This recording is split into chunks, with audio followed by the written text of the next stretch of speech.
Kelly Krauskopf, if you can't handle the heat, get out of the kitchen. If you were perfectly fine when Fever fans were bending over, kissing your ass, applauding your decisions, you better stand here and take it when Fever fans are pissed off, upset, and are voicing their displeasures. If our voice mattered that much then, you best believe it matters that much now. The Indiana Fever president recently said some things about Caitlin Clark that have the entire basketball world talking. Furthermore, I have to admit that when you try to downplay the importance of your why it changes everything franchise players, the response was severe and swift. Karma reminds you of the real leader in a funny way. The ramifications of this error are completely absurd.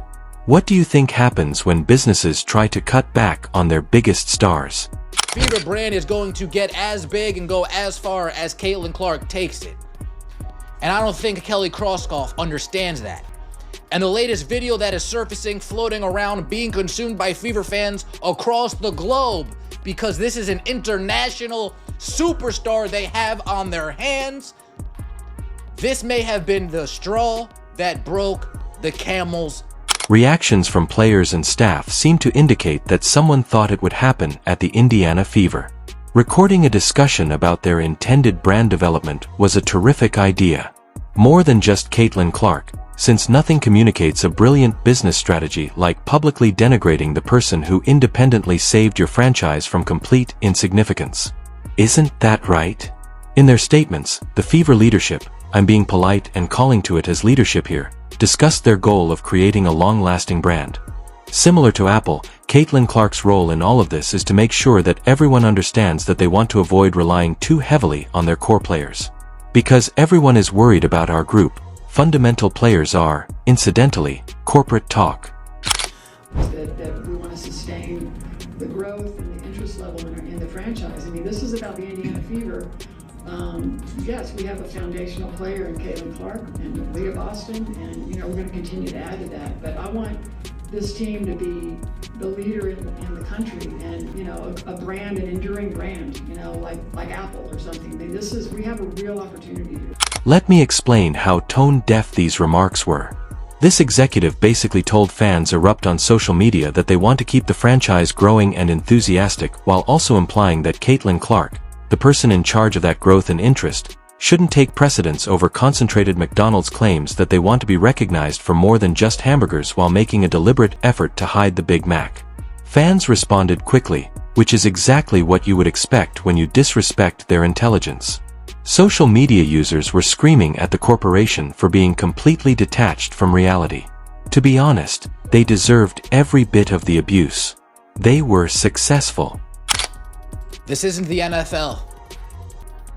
This is the WNBA. A star is going to take the Fever where the Fever want to go. And that star is Caitlin Clark. Kelly, you're talking about being a leading brand.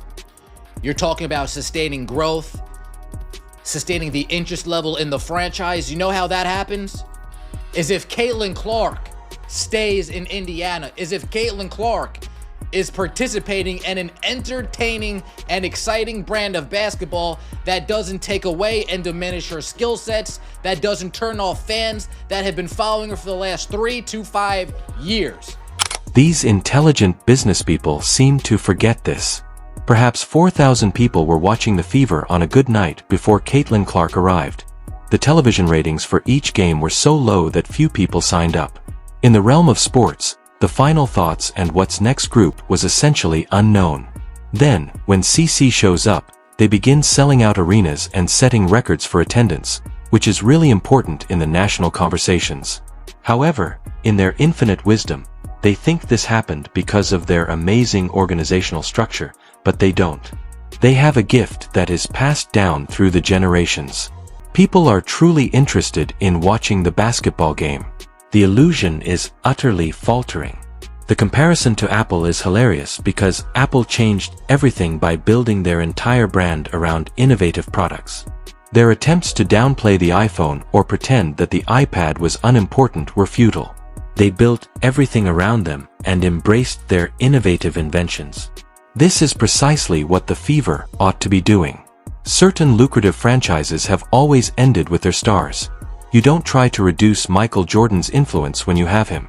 You build the entire business around maximizing his potential. You don't behave like a team when you have Magic. Without him, Johnson would be just as popular. The Lakers did not accidentally invent Showtime. It was no coincidence that the Bulls became a global sensation. These things happen as a result of intelligent groupings realizing they had special players and building their entire identity around demonstrating those skills. But instead of acknowledging the fact that they had won, it appears that the Fever brain that memo was disregarded by Trust, the Lotto, and Caitlin Clark. They are worried with allocating the wealth and making sure that everyone gets their shine. They don't seem to be as concerned with winning trophies as they are with hurt feelings. Let's also talk about how timely these comments are, which makes them even more ridiculous. This came right after we had been watching. Caitlin encounters difficulties in a system that underutilizes her abilities. We've seen her struggle to make contact, deal with teammates who don't pass, and take part in an offensive that seems to be prearranged to lessen her effectiveness. So what do, superstar, when supporters are already irritated with the organization's management? As if they were trying to put out a fire with gasoline, they leave the public with comments that basically confirm everyone's worst fears about their main priority. Retaliation was immediate and harsh. Admirers started to question the organization's actual worth. Clark, when Caitlin's contract status allowed, people began talking about how she may benefit somewhere else. The exact opposite of what you want when building an enduring brand. The worst part is this. They have every right to be concerned. If the company doesn't show that they are committed to success, Caitlin Clark won't just stay on eternally. She is too talented and competitive to squander her prime years waiting for a corporation that doesn't appreciate its assets. Particularly informative is the comparison with other markets. What would happen if Caitlin or Clark were currently playing in Boston or New York with this kind of organizational dysfunction? The daily management will be totally destroyed by sports radio. There would be ongoing pressure and current demands for modifications. However, they think they can get away with doing this kind of thinking backward because of their location in Indianapolis, which they are monitoring regarding attracting attention to. The biggest irony in this scenario is that, in an effort to protect themselves from becoming overly dependent on Caitlin Clark, they are actually increasing their danger of losing her. When you don't value everything you own, you create conditions that make that asset available to companies that act. Additionally, there are a number of firms that would be delighted to welcome Caitlin Clark and establish their entire brand about marketplaces that would embrace her fame of trying to control it in order to generate. Everyone is relaxed. The idea of karma in the whole situation is that, instead of coming out as a well-run business, their comments immediately sparked the exact kind of disagreement and criticism they were probably trying to avoid. They seem like tone-deaf CEOs who don't understand their own company plan, even though they arrived with well-balanced priorities. It's probably the most accurate assessment of what happened here. Some people are incredibly blessed, but they don't fully understand why. They think that their success can be replicated without the person who achieved it, and they will soon learn a very expensive lesson about the realities of professional sports when you minimize your team's public player relevance. Consequently, don't be surprised if the basketball community calls you out for it. The Fever's leadership only learned this information the hard way. What are your thoughts? Please let me know in the comments if companies ever try to minimize their celebrities. Click like. To view more takes that break through the corporate heat, click the subscribe button. Heat. Music. As this entire situation reaches its boiling point, one undeniable truth rises above the noise. We are witnessing a moment that will echo far beyond a single press conference, a single comment, or a single decision. This isn't just about one team, one executive, or even one superstar. This is about the direction of a franchise, the expectations of millions of fans, and the responsibility that comes with leading an organization standing at the center of the basketball world. Because when the spotlight is this bright, when the world is watching this closely, every choice becomes a statement, and every statement becomes a turning point. Fans today are more connected, more informed, and more passionate than ever before. They know the history, they see the numbers, and they understand the value of the players who carry the game forward. They celebrate excellence, they defend what they believe in, and they raise their voices when something feels off. And in moments like this, those voices don't come from anger. They come from loyalty, from investment, from the desire to see the team they love reach its fullest potential. The fans aren't just observers anymore. They're stakeholders. They're the heartbeat. And when they speak, the world listens. That's why this moment is so defining. Because at the center of it all stands a franchise navigating pressure, a fan base demanding clarity, and a superstar whose influence has transformed not only a team but the entire landscape around it. That kind of impact is rare. That kind of presence is generational. And that kind of momentum doesn't happen by accident. It happens when talent, opportunity, and global attention collide in a way that changes everything. When you have a player who brings millions of new eyes to the game, raises ratings, fills arenas, and inspires an entire new wave of fans, you're not just managing a roster, you're stewarding a movement. This is why the next chapter matters so much.